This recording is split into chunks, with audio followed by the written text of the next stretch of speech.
Hello friends and welcome to this week's video. Today I actually got to do something really fun because I went out to a really fun shop called Flying Tiger and I got these two flower preserving kits. One of them is used to press flowers and the other one is a photosensitive paper. I will tell you more about it in a second. So the thing is that I always loved preserving flowers. When I received flowers, I usually got to drying them before they wilted and kept them forever, but was never sure on what exactly to do with them.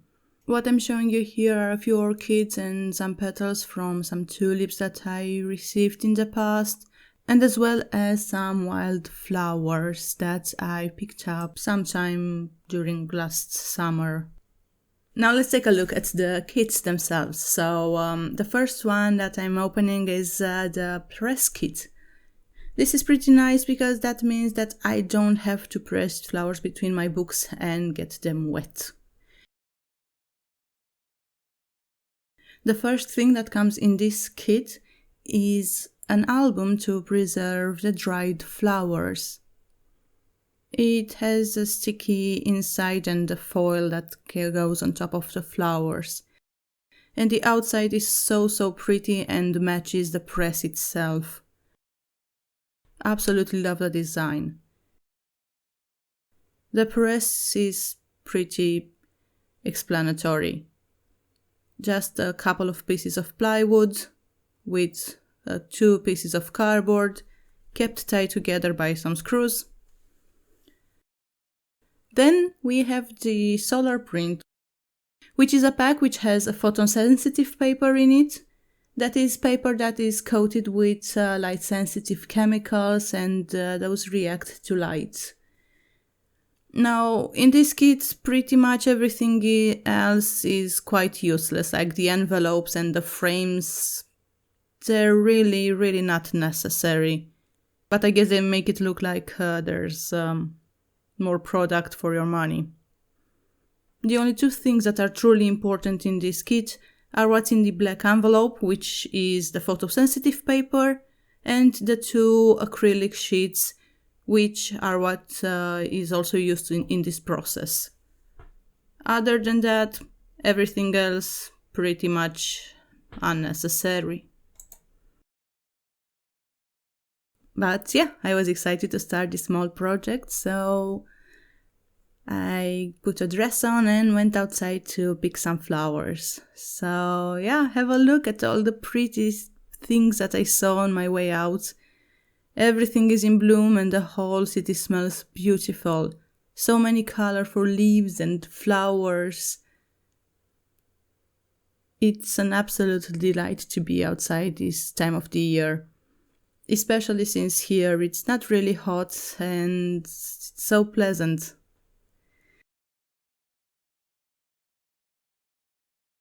So I did grab quite a few flowers and plants because I thought I would use different textures and thicknesses and widths of plants so they can have more of a variety for all the projects that I had planned, which are like 2.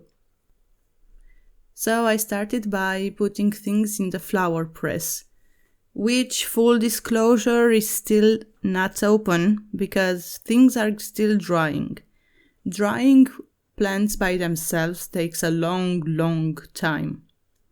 For the flowers that I decided to dry, maybe like a week, because I chose some really thin petals, and so those have less water in them, which makes them easier to dry.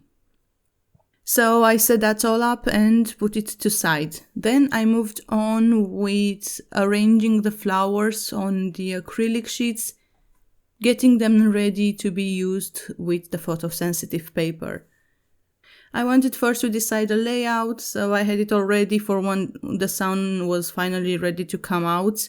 Because guess what? That day I decided to do this, it was pretty rainy. And now because I wanted to also dry some flowers and have them preserved nicely in that album, I wanted to try the method of drying them in the microwave.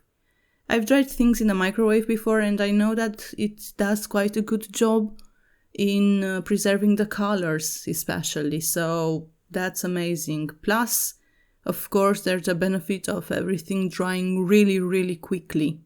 When using the microwave to dry plants, there is still the risk of burning the plants. But because if you're not paying attention to how much time you let everything dry, things might burn. These leaves and flowers are small and very sensitive and need a lot of care. What I did is that I put the plants between 2 layers of paper towels. I then put them in the microwave in 20 or 30-second intervals, and I took them out after each time, let them cool down and let any water that was there evaporate. Only then I put them back for another 30-second interval or so. By doing that, I made sure that I didn't overheat them and I didn't risk burning them. I have to say I am quite happy with the results, and I'll show you everything in just a second. But first, now let's look actually at what happened with the photosensitive paper. I've seen that this thing became pretty trendy in the last month or so I was really excited to try it. It's a really easy thing to use. You just put things on the paper, put it in the sun, take it back, rinse it, and that's about it. Unfortunately, I was not really happy with the results. It turned out mediocre at best.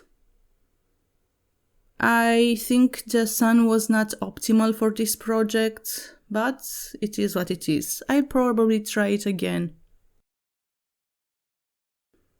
Now, with my dried flowers from earlier, I wanted to put them in a frame because I think they turned out beautiful. I had a couple of frames, one which was empty and one which I wanted to change the thing that was in it, and started laying everything and gluing them on paper. I felt like a kid doing a Mother's Day card, and that was pretty fun. I really enjoyed doing this, and I think it will fit in really well with my overall decor. Seeing how I have anatomy posters and all this kind of stuff in my house, I think it will look good with more, dead things. Also, surprisingly, plants take a long time to stick on the paper. I don't know why. While I'm arranging the flowers in the album, let me tell you, if you ever decide to dry plants in the microwave, make sure to weigh them, because if you don't put weight on them, like I did, they will obviously not flatten out. Because, this is where the press comes in handy. The press flattens the plants.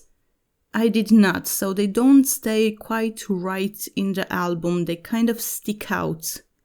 But that doesn't mean that they don't look great anyway. I would just do things a bit differently another time.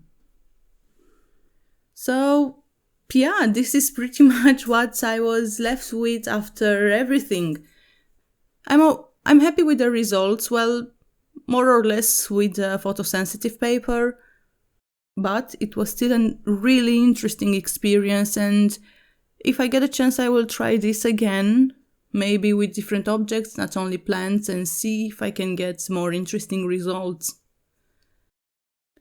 But of course, my favorite part was the flower pressing and arranging and making little designs with them. That was so much fun. Absolutely enjoyed that. Picking out the flower was pretty fun too. And look at them, they're gorgeous. Absolutely stunning. I love them. I was thinking that maybe I could even do a proper catalog of them and write what everything is and collect more over time and, make a proper collection. So yeah, the frames are probably my favorite part. I think they look so good. So good, I absolutely love them. I hope you enjoyed exploring this fun little project with me. I surely had fun, and I will definitely be doing something similar again. I truly enjoy this. But this is pretty much it for this week. I hope you'll have an amazing weekend. And of course, until next week, stay spooky.